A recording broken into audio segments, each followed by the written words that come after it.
Let me catch it here. Ooh! Woohoo! Yeah, and with that, welcome to this video.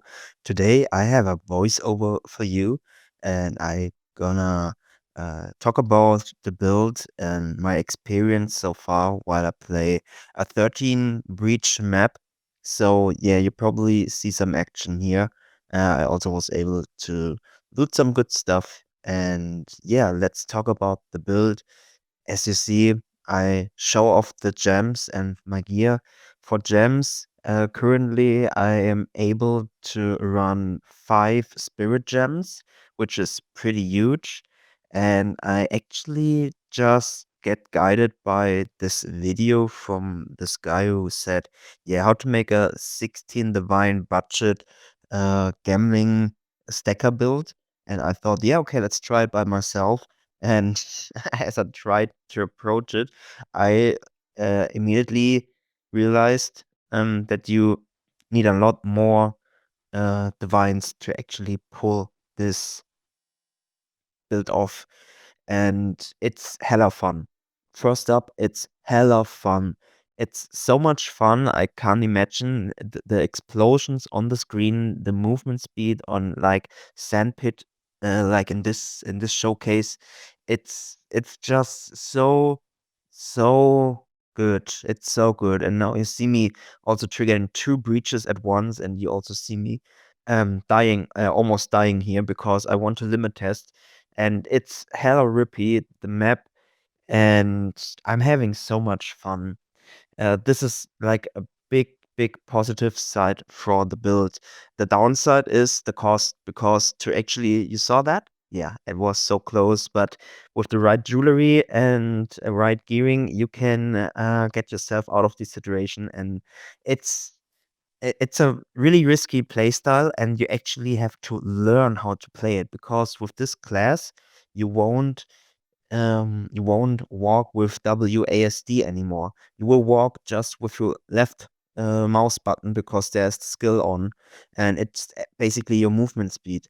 Also, a downside is that this is just a build that you can play alone, because in party you're just gonna fuck up your mates, because you're gonna bump them around, and it's not cool to play with this in a party. But solo, it's so much fun.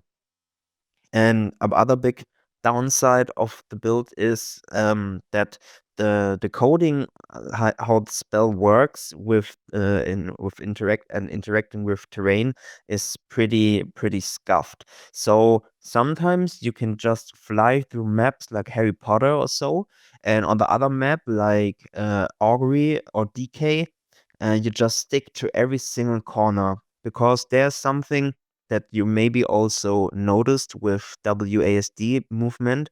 You only can walk up straight, left, right, down, or diagonal. And that's the only direction that you can path. And with this, you actually have more angles to path, because your character is also spinning. And this makes it a bit more difficulty for the game to see, to actually analyze your data from your input. And if you are stuck to a wall and just press W, you will instantly get unstuck from the wall.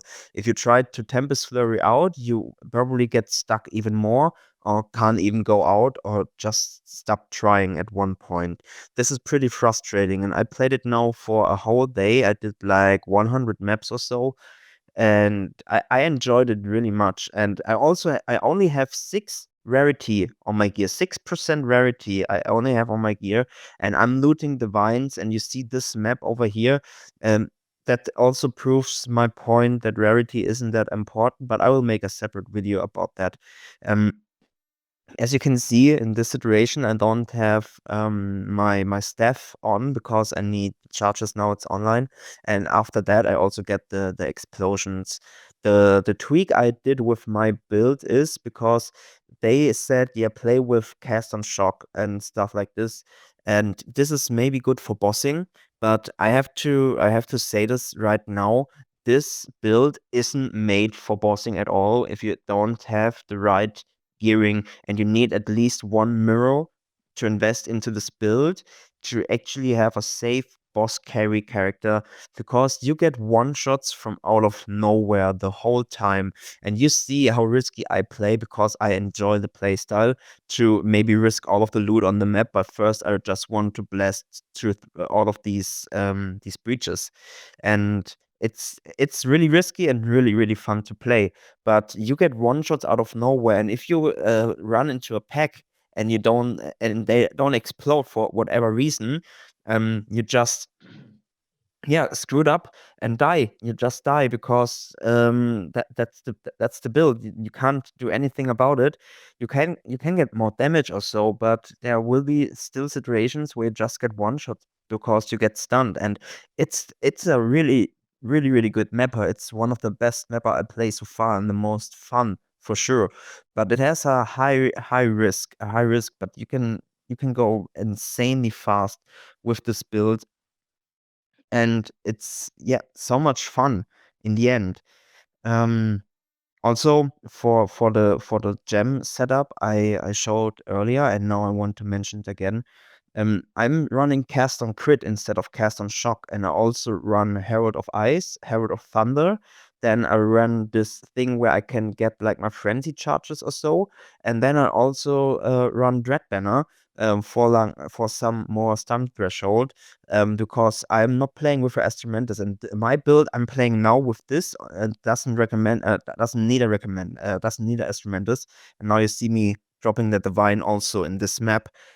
And that's a good part of it because Astramentis is so gigantic expensive currently, and I just play a amulet where I get like 60 spirit from and some attributes, and I'm losing like around 40 to 50k damage instead of an amulet with that gives me to all attributes, but I get the ability to actually play cast on crit, and this triggers much more than cast on shock. And you can see all of these ice explosions. I also put Comet inside of it with the way of ice, I think it's called.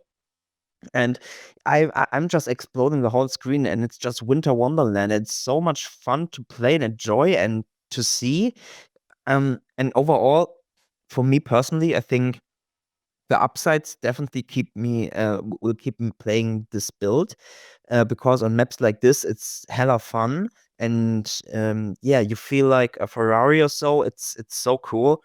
But for bossing, it's really not recommended, and you actually need like 100 divine or so to pull up this build like I'm currently playing, like a bit more. You need Mortal Invictus for like 35 divines. You need Ingenuity Belt for like 40 divines. You need rings for up to 5 to 6 divines. You need hovers for a lot of divines and a lot more, and also the jewelry and a good staff and a good helmet.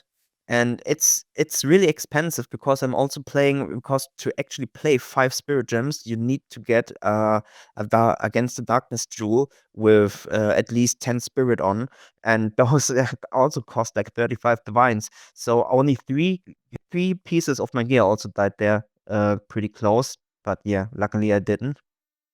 And almost 3 gear pieces that I'm wearing are worth 100 divines, and you you have to know this if you want to play this kind of fun build. And I definitely can recommend it, and some of my friends also immediately hop on it and want to play it. And yeah, now I have to loot the map. I think I said everything for the build. You can join my stream on Twitch and also on YouTube to ask question and just hang around. And yeah, make sure to leave a like and subscribe on YouTube here. It helps me out a lot because I'm grinding also hard, not only in Path of Exile, also on YouTube. Some of you maybe noticed that. I have some dreams to chase, so I'm happy for all of the support you give me. And also, I want to say thank you in the end for all of the love you spread and all the questions and views you give me on the videos and likes. It's pretty rewarding. So I keep going making those videos, and I hope we will have a great time in the future. So yeah, definitely keep up the grind, and thanks for watching. Bye, guys.